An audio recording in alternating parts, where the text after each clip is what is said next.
Really excited. Today we're headed all the way back to 1969 to listen to Oh Well, Parts 1 and 2 by the amazing Fleetwood Mac. I'm pretty sure that this is the very first 60s Fleetwood Mac song that I've ever heard. Of course, I adore them. I have for decades. Anyway, this one comes from Then Play On, their third studio album, the final album to include Peter Green. The album reached number 6 on the UK Albums Chart. The song is composed in two parts. Part 1 as a fast electric blues song with vocals, and Part 2 as an entirely different instrumental piece with a classical influence. Interesting. The song was a top hit in Europe and a minor hit in America. It explores themes of self-doubt, self-acceptance, individuality, and nonconformity. This is the first time hearing Peter Green on lead vocals, I'm pretty sure. So excited to hear the early side of Fleetwood Mac. Let's go.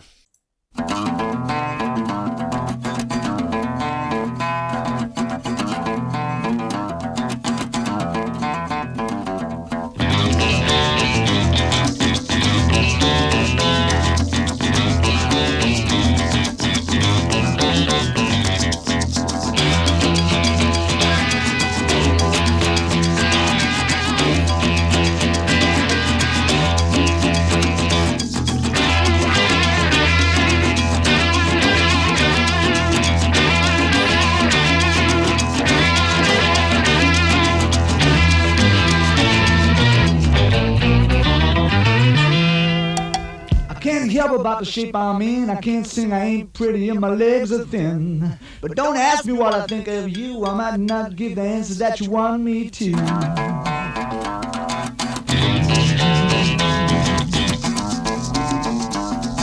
Oh, well.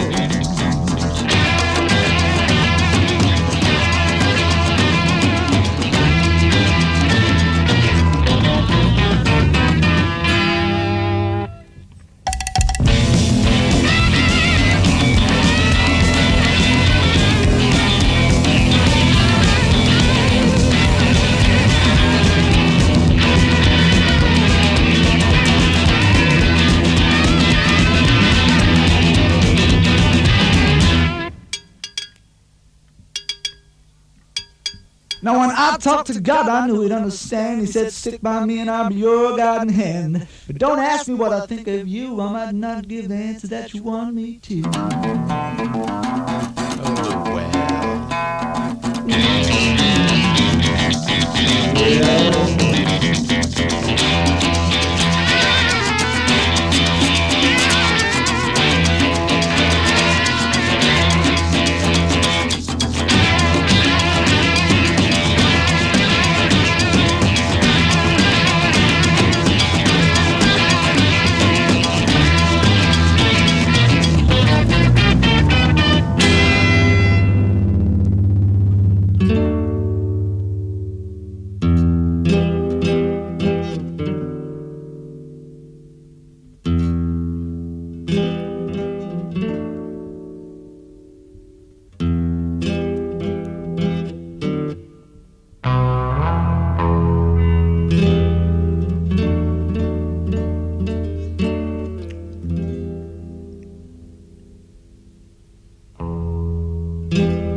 Deja Vu.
Yes, piano.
Beautiful.